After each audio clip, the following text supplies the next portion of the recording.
This is Business Therapy, healing businesses from the inside out through communication and emotional intelligence. I'm your host, Diane Hansen, and with me is Christine Salvo, therapist, certified mediator, and certified hypnotist. Good morning. Good morning. And today we're going to talk about your bank account. Yeah. Your bank account. Or lack of one. Or lack of one.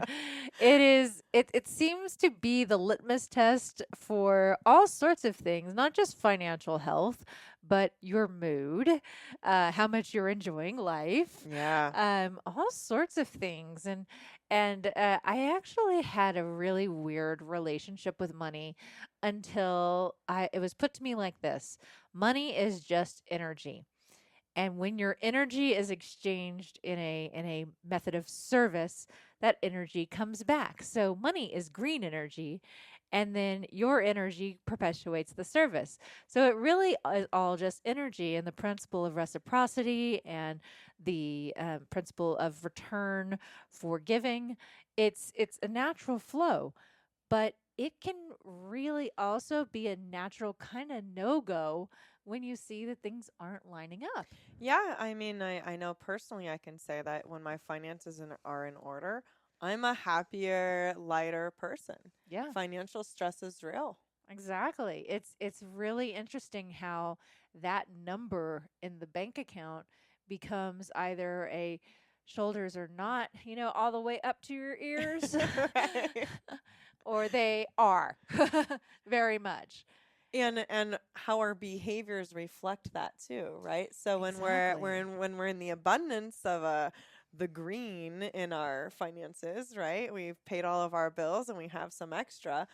It's like, hey, let's go to lunch. I'll pay this time. And Yeah. you notice your levels of generosity are up, and the shoulders, like you said, are relaxed and all Let's the go to things. that concert. Let's, Yeah. let's get on You that start very saying yes to life. Yeah, let's start getting on that very addictive app and seeing how many boxes can show up on my door in a week.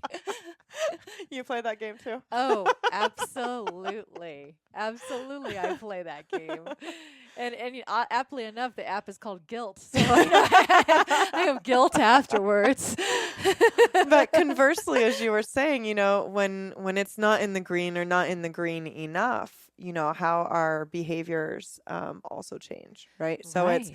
I have to skip that concert, but I'm not skipping the concert because I want to. I'm skipping the concert because I have to. And so that starts Right. breeding some negative emotions, right? Right. And then you don't necessarily, some people I know are concerned with, like, I don't want other people to pay. I don't want to be a burden. I don't want to have to feel like I owe you. And that green light go, red light stop mentality when it comes to money, and how that really does affect our happiness, our joy. Yeah. And then it becomes that line, I can't afford it. Yeah. And your wallet becomes your excuse. Ooh, I like that. Yeah, that's a big one. Is I would love to do this. I can't afford it. I can't afford to do that right now. And it transfers over into so many different decisions in life. It even transfers over to the type of jobs you take after you graduate from college. True. Because there's the passion job, there's the wow, I could work for this nonprofit and I could really make a difference. I did that for many years. Yeah. I used to call it, I called it the heart job, the heart work. Because Yeah. I wasn't paid but pennies, but, it was like, I'm going to do the heart work. And eventually I was like, okay, somebody has to pay the bills. And I can't fly by the seat of my pants because now, and I remember the crushing moment where it was literally 3 months before my student loans from my grad school were going to start to become due. And I'm like, I don't have it together yet. So I started scrambling. And I would just take any client. I mean, and I love helping people, but literally I would take any client, like, hey, homeless guy, can I have a couple of dollars out of that, change bucket? She's like, I see you're making money over there. I see you're making money over there. Can I take some?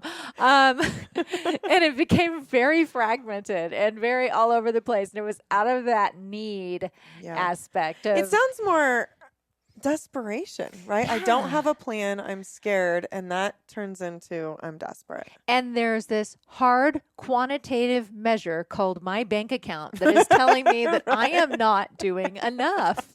It really is. I think in terms of quantitative measures, it's the only one all of us look at every single day. Absolutely. Yes. It is definitely a gauge in my life of, is today a good day, or is today going to be one of those like, yeah, it's like let's look at the magic app. What does the magic app say? What is my worth today?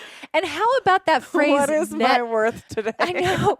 How about that phrase net worth? I mean, is that just something that drives you crazy or not? Yeah, because it's like, okay, so not only do you have this hard number in your checking account, you also have this net worth. Yeah. So let's just add up the value of your vehicles and your home and your investments and your businesses and your whatever. We're just going to your portfolio. We're going to subtract your debt from that, and that's your net worth. and let me tell you, that movie Less Than Zero, it wasn't about net worth, but it could be. So we bring this up because we feel, we're having a good laugh about it, but it's a real thing, and I'm guessing we're not alone here. No. Measuring life by this dollar amount and what you can do and how much fun you can have and the joy you can bring. It seems to be very futile, but it also seems to be far too unpredictable at times. There's times of the month where all my bills come out, and then there's times of the month where I have extra, but I don't know that that actually dictates my value. Right. And I took on a client, and I mean, I love the work, and I love the challenge, and I love all of that, but by golly, I am so stressed out by the end of the day that I look at that bank account and I'm going, "You're just so beautiful, bank account." And if it weren't for you, I'd probably jump off a building right now. So it becomes this almost this validation for doing what we're doing. Right. So those of you who are driving to work this morning and you hate your jobs, but you do it because it provides medical benefits. You have a 401k, you have a good salary, you arrive at 8, you leave at 5, and you can leave work at the office, but it's kind of 40 hours a week, I don't know, is there another circle of hell that work could be? The 10th circle of hell, maybe? Right. Could we just add one of the circles to hell? Yeah. But we do this because of that quantitative metric. Yes. We do this because when we go to bed at night, we know that we're going to get paid on Friday. Yeah. And in 2 weeks, we're going to get paid again. And then we're going to get paid again. And then this enables our life, which enables our fun, which enables our ability to eat and our survival. You can go all the way down Maslow's Pyramid. All the way down. That's exactly what I was going to say. That's exactly what it does. Safety and security is number one. There's no such thing as fun if you're not safe and secure. Exactly. So it's interesting to think about this from a psychological perspective. Mm-hmm. It really is, to say, okay, how much pain am I willing to put myself in now for this payoff later? And you think about it in terms of retirement. So, gosh, some of the happiest people, including our producer, are retirees. And they're the happiest people because they're doing what they're loving. They're living in their joy and all of this stuff. And right now our producer is kind of making a face like, I don't know about that. So even then, maybe we're still living for the weekend. And it's interesting, to think about that hamster wheel. Like, when does that hamster wheel stop? When are we done sacrificing today for a better tomorrow? Right. When do we start living in today in that energy?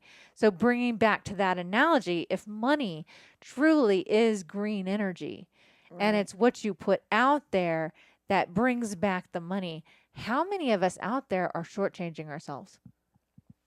Yeah, I think that's a great question. I mean, it's hard to say, but at any point, we're all trading our time for something. We're trading our time for an experience, whether we find that pleasure or pain, and understanding. I'm coming more from the psychological perspective now that that's a personal choice. Yes. So what we find to be pleasure or painful is very individual. So for me, I'm a people person. I talk all day. I listen all day. I socialize all day, every day. Yes, I get tired at times and I need to restore, but not often. I can kind of just keep going. But if you told me to sit in front of a computer for 10 hours, a different person comes out. That's not my happy place. Now, there have been many people in my life that could not stand to be around people on the level that I am. Mm-hmm. And you say, put a computer in my face and I can do that for 12 to 15. So really understanding that it's all individual. It's based on, like we've talked about in past shows, our values, what's important to us. Mm-hmm. And I would say most importantly, balance. Yes. A lot of times I feel like our consumer society wants to sell us joy. And I think that's something that we miss is we already have it. It's innate in us. Greatest example is children. Mm-hmm. Give children a ball that costs $1 and see how long they can play with real, genuine smiles on their face. Right? Yep. And to us, our bank account is our ball. and we look at that bank account and we look, look at all the colors. I don't like that red color. What does that red color mean? Even there though, I'm going to stick with the balance thing. Yeah. So we've all heard the sayings, I'm sure, that money doesn't buy happiness. Mm-hmm. And that when you don't have money, it's this metaphoric carrot that we're chasing, right? As soon as I get there, as soon as I make it. And I hate to bring up such a drab topic, but, in my office, I say this all the time. If money made you happy, there wouldn't be so many celebrity suicides. Ooh. There are a lot of people that have access and resources, money, fame, adoration, and all of it not happy. Yeah. And they do the ultimate and they take their own lives. Yeah. So if money really did buy happiness, then the rich people would really be happy. Right. That would just be it. That's the combination. 1 + 1 = happy. Right. And there's this whole keeping up with the Joneses aspect to it as well. So even if you are at that point where things are clicking along and everything, well, now I have to look the part. Sure, right? Well, now if I'm an executive, I must need a vehicle that is worthy of someone of my stature. Right. I need that. And on top of that, I'm going to need some new clothes. Right. Because, I'm going to need to look the part there. And I've seen myself falling into that trap. Of Absolutely. Course. I see that a lot with the profession of real estate. Mm-hmm. I see that a lot with real estate where there's a little bit of a front. Yeah. I need to have the car so that when I'm showing houses, people think I'm successful and are more likely to buy from me. Right. And I've actually heard that sentence come out of people's mouths. Mm-hmm. I need numerous to have the times. car. I need to have the clothes. Moving it into other professions, I need to have the budget to take my clients out and show them a good time. Right. Which I'm sorry, but thank you, new tax code. That's not necessarily the big MO anymore, is because it's not as deductible. But it all comes down to that I have to show. And just a kind of a personal thing about me is I was raised in kind of a split mentality. So on one hand, I had my mom, who I was raised by from age 5 on, and we really struggled. We really struggled. My mom didn't accept government assistance. She was making less than $6 an hour, working full time, raising an 8-year-old. But then there was the other side of my upbringing that was pre-5 years old, where I grew up in a motel. My dad had apartments. He had airplanes. He had cars. He had all the things. I lived in Texas in a California-style house with a circle driveway and palm trees, and people wonder why I moved to the West Coast. But it was this split mentality of we don't have, but we must keep up appearances. Ooh, yeah. We don't have, but we're the dies. Mm-hmm. We have to look like we have. Mm-hmm. Even though there's been a change, we still have to look like we have. We live on the nice street in town, and it was a town with, like 3,000 people in it, but still, we live on the nice street. We have to keep the lawn mowed. We have to wear the nice clothes. We have to do what it takes to keep up the appearances because our name is on the line. Right. And so what happens is when you get this attachment of keeping up appearances, it becomes this hamster wheel to your Absolutely. finances. And and I have to say that's probably the reason I chose the school I did for my master's degree, because to get accepted into an Ivy League private school was, wow, look at that. Look at how well she's doing, right? Right. And what resulted in that was a grip of student loans. So that choice, that keeping up appearances, it drives us into debt to do so. Absolutely. Absolutely. It drives us into debt. It drives us into unhappiness. And I have friends not just here in Nevada, but in California and Florida and all different places, and they're on that hamster wheel Yeah. of keeping up appearances. And when you do that, and correct me if I'm wrong, that's a driver of depression. It can be. Absolutely. Yeah. Well, when we're really looking at this idea, we brought it up earlier of net worth, right? There's even, that word worth is so loaded. Oh my gosh, it is so loaded. And so, for those of you listening this morning and you're going like, you're talking to me, I want you to ask a few questions to yourself.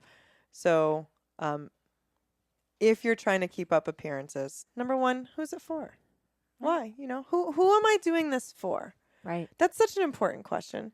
So if I live on the nice street, is it for me to know that I'm doing well? Is that how I take pride in taking care of my family? Because that's okay. That seems like a pretty clean motive, right? But if it's to impress somebody I've never met before, you might want to start evaluating. Or is it because you're the little girl who ran away from Texas and you want to prove to the family that you can do it on your own still? Sure. Yeah. Yeah. Okay. Yeah. So some are going to carry more weight of negativity. So when you're asking about depression, if it's a prideful thing, I'm so proud of how far I've come and what I'm doing on my own, that's not going to drive depression. That's going to drive motivation, and that's going to drive, a stamina and resiliency, and, I'm not going to let them see me fail. So sometimes the things that may seem negative from the background are really positive because you will not stop until you accomplish your goal, right? As long as it's coming from kind of like a heart-centered place, right? Right. But if it's now, I'm doing it because I'm in competition with so-and-so, well, from one of my favorite poems on the planet, that's Desiderata, there will always be people better and worse than you throughout your life, in better positions, better looking, more talented. Comparison, we say this all the time, is the thief of joy. It's, if you're looking at your life as that, then absolutely. And that's an issue with social media. That's an issue with the highlight reel. That's an issue across the board. So when we're saying, I'm making progress and I'm proud of my progress, awesome. If we're saying, I'm making progress so that they're proud of my progress, not so awesome. Because other people can't validate you. Right. As much as you want them to, as much as you think the day they tell me, good job, I will be fulfilled, you're actually usually let down, like, good job. And it's like, that's it? That's it? That's all there was? I've worked for this for 30 years. That's it? And it's like, yeah, anyways, right. I think I'll order my meal now, and moving on. Or how about this? I was supposed to be. I was supposed to do. I know people who they passed on full ride scholarships because they wanted to do something, or they passed up on an opportunity, therefore they have the regret around it, and the money isn't following because of the pass on this opportunity or the choice that was made. And it's this looking backward and saying, here's where I am now. I should have been so much better. And do I have worth? Because I feel like I get one life and I messed it up. Oh, great. Yeah, I love this question, actually. It's perfect. So there's no such thing as should. It's either you did or you didn't. So I love hearing this too. I get this all the time, obviously, in my therapy office. Well, I had a full ride scholarship to do baseball or to college, and I was screwing up with my friends at the time and decided to do some drugs, and I should have. And the direct response is, no, you shouldn't have. You shouldn't have. So if you didn't choose that, it wasn't your path. It just wasn't. You shouldn't have done anything different than what you have, because your life is specifically designed for you to learn, for you to evolve, for you to grow. And maybe that wasn't the way you were going to go. Anytime we say no, that's the final decision and there's nothing else. Anytime we say yes, that's the final decision and there's nothing else. Everything that we imagine really becomes torture. It becomes this, and forgive me for saying this, but it usually gets to people. If you imagine something, call it the truth, it's called delusion. So whenever we're looking past or future to something that has not actually happened and we're trying to have an emotional experience about it, saying that was the truth, that's delusional. It's a fantasy. It's not real. So you can either sit where you are and go, dang, I made some choices that I don't like, and I'm not going to make those choices again. So what are things I need to do to move forward? That's basically your PowerPoint. But looking back and looking forward to things that haven't happened, either way, delusion. We're in fantasy. Yeah. It's a dream. Let it go. It's not helping you. Yeah. Yeah. Exactly. I want to add to that. So rarely, I just had this conversation today. I said, rarely do people fantasize about positive things. So when it's the should, it's always something negative. It always leaves me in the negative. I should have because now I'm. And it's never like, gosh, I'm so glad I made all of those mistakes because I'm so marvelous now. We rarely frame things positively looking at the past. So, especially when it's a missed opportunity. It's usually just kind of like this breeding ground for let me beat myself up for a while for a decision I didn't make when I didn't know better at the time because I had something else going on and it seemed like a better option. Yeah. Right? Yep. Exactly. Did I answer that? Oh, yeah, definitely. and it's when it's tied to, again, that really hard quantitative metric of your bank account that it really starts to sting. Yeah. And it's really hard to get out of because now I have evidence. Look, here's my evidence that when I look backward, I didn't do the right thing. That number right there is evidence. The fact that I can't go to that concert or do this or do that, that is evidence that I messed up. But that's also a delusion because you don't know. Okay. You've heard of the lottery winner curse? No. Okay. So there was a study done a while ago. I'd have to look it up. But majority, not minority, majority of people that actually win the lottery, the big jackpot, are broke within 10 years. Ooh. Yeah. Wow. Broke. Same position they were in, if not worse. So we make the assumption that if I had made this decision, I would be better off. You don't know that. Right. You really don't know that. And that's why I'm saying if we can really be honest with where we are now, and I don't care what area of your life, if it's your marriage, if it's your relationship with your kids, if it's your work, if it's your finances, if it's your health, sit down, take a real life inventory and go, this is where I'm at today. I obviously made some decisions along the way that sting now. We all are allowed to make mistakes, by the way. There's no perfect life. We are human. We make mistakes. So, that car purchase I bought kind of hurt me now. Maybe next time I'll make a more practical decision. Or those student loans I took out are really starting to bite me in the butt. Maybe I can help others through my knowledge and my experience so they don't make the same mistakes. So sometimes we can't even fix our own problems. Right. It's just like sit in it, own it, live with it, and then move forward. Right. But at least we can try to help others. Exactly. And I'd like to pull this back to a book by T. Harv Eker and Secrets of the Millionaire Mind. And one of the concepts in there is that we have a money blueprint. And this money blueprint is something that we are taught. Our parents taught us money doesn't grow on trees. Our parents taught us you have to work hard for your money. So be sure to work a lot of hours and then you'll have the money that you want. But whatever that was taught to us from a young age about money, it carries over. So back to those lottery winners, they have a money blueprint. Yes. And their money blueprint must be, oh, I have money. Now I'm going to spend it all. Yes. I have money now. Now I'm going to go live it up and enjoy life and everything. And then they burn that money down because their Yes. money blueprint is not, wow, if I actually took even half of this and invested it, Right. I would have money, passive money all my life for the rest of my life. But they're not wired that way because that's not their blueprint. Right. So part of this concept of looking at our bank account, our net worth and all of that is to really re-engineer that blueprint Yes. and the way we think about money, but also the way we talk to ourselves Yeah. about money. And compassionately, right? I've Right. made mistakes, but what can I do now? What are 5 things I can do this year? What's my 5-year goal? What's my 10-year goal? And work moving forward using everything as evidence that you lived, that you made mistakes, that you had fun, but you don't really like that pain anymore and you want to do things a little differently now. Exactly. And if you are needing to do or wanting to do something as a means to an end, set a timeline. Mm-hmm. You know, really look at it and go, okay, if I do this, how long do I have to do this to meet this goal? Right, like your story in the beginning. Mm-hmm. You don't just take every client now, do you? No. Absolutely not. No, now I'm not talking to the homeless guy out on the street trying to close Now deals. you're selective, right?